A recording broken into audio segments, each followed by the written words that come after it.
ఇప్పటివరకు సాగు చేసిన కూరగాయ పంటలతో చక్కని దిగుబడి అందింది అంటున్నారు ఈ సాగుదారు.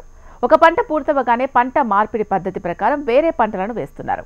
సేంద్రియ విధానాలను అనుసరించడంతో స్థానికంగా రాములు క్షేత్రంలో పండుతున్న కూరలకు గిరాకీ ఏర్పడింది.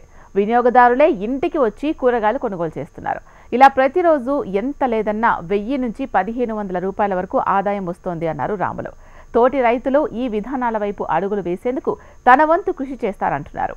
టమాటా కాసినన్ని రోజులు రోజుకు హాఫ్ క్వింటా చొప్పున, నెల రోజులు కరెక్ట్గా day by day half quintal చొప్పున టమాటా దిగుబడి రావడం జరిగింది. ఇప్పుడు ఆ టమాటా ఎండింగ్ స్టేజ్లో ఉంది. దాని ప్లేస్లో గోకర, బెండ, ఆనగపు తీగలు పెట్టడం జరిగింది.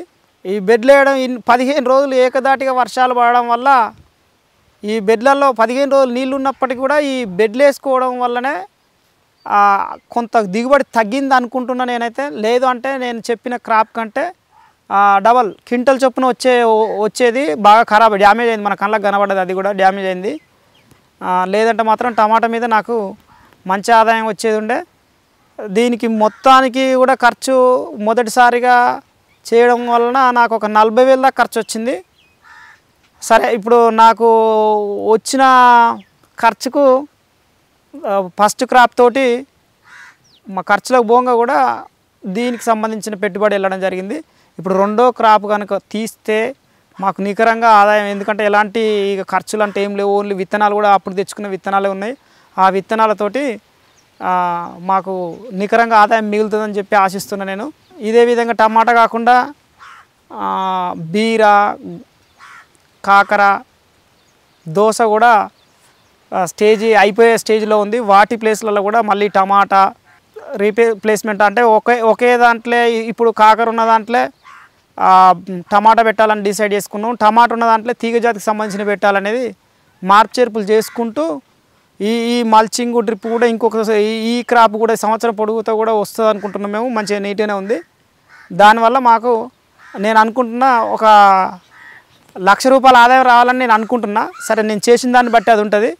నేనైతే ఊహించుకుంటున్నా వస్తుందనే ఆలోచన కూడా, ఎందుకంటే నేను చూసిన దీని మూమెంట్స్ ఏంది, ఎట్లా ఉంది, దీంట్లో కొన్ని లోటుపాట్లు లేబర్ బెడద కానీ అలాంటివి ఉన్నాయి. కాబట్టి కొంత వర్షాల కారణంగానే మేము దీంట్లో కొంచెం అశ్రద్ధ అయింది.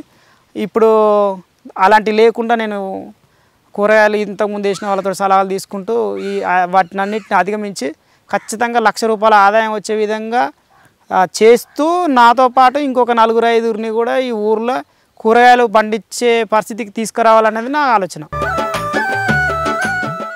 నేలతల్లి రైతు ఉత్పత్తిదారుల సంఘం ద్వారా సీఈఓ సురేందర్ రెడ్డి కల్పతరువు పద్ధతిని రైతులకు పరిచయం చేస్తున్నారు. ప్రతిరోజు రైతు ఆదాయం పొందాలి అన్నదే ఈ పద్ధతి అసలు ఉద్దేశమన్నారు సురేందర్. సభ్యులుగా ఉన్న రైతులను సేంద్రియ వ్యవసాయం వైపు ప్రోత్సహిస్తున్నామన్నారు. శిక్షణ, అవగాహన కార్యక్రమాలు నిర్వహిస్తున్నామని తెలిపారు.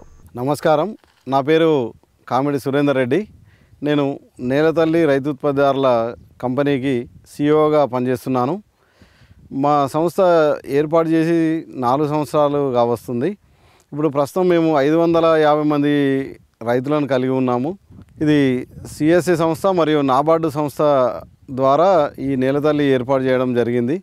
దీంట్లో ముఖ్యంగా మేము రైతుల్ని సేంద్రియ వ్యవసాయం వైపు ప్రోత్సహిస్తున్నాము.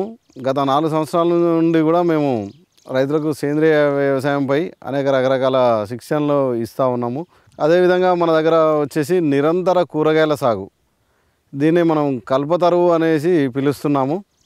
దీంట్లో ఏంటంటే సంవత్సరం పొడుగుతా ఒక 20 గుంటల పొలంలో 24 రకాల కూరగాయలు సాగు చేస్తూ రైతుకు నిరంతరం ప్రతిరోజు ఆదాయం ఉండే విధంగా మేము ప్రయత్నాలు చేస్తూ ఉన్నాము. ఇప్పుడు మా దగ్గర వచ్చేసి రైతులు ఒక 10 మంది రైతుల వరకు ఈ మోడల్ మీద ఆసక్తిగా ఉన్నారు.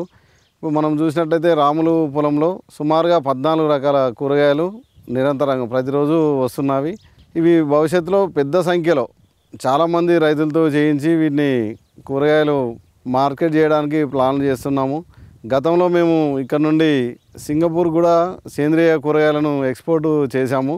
కరోనా వల్లే ఆగిపోయాము. కరోనా వల్ల ఆ తర్వాత ఇప్పుడిప్పుడే మళ్ళీ కూరగాయల్లోకి వస్తున్నాము. కానీ ఇక్కడ ప్రధానంగా కోతుల సమస్య అనేది ఎక్కువ ఉండడం వల్ల రైతులు అంత పెద్ద సంఖ్యలో ముందుకు రావడం లేదు. దీని పట్ల మంచి ఆదాయం ఉన్నప్పటికీ రైతులు కొంచెం ఆ కోతుల బెడద వల్ల ముందుకు రాలేకపోతున్నారు. అదేవిధంగా మరికొంతమంది రైతులకు ప్రభుత్వం చొరవ తీసుకొని పందిరి విధానం సబ్సిడీలో ఇప్పించాలని మేము కోరుకుంటున్నాము.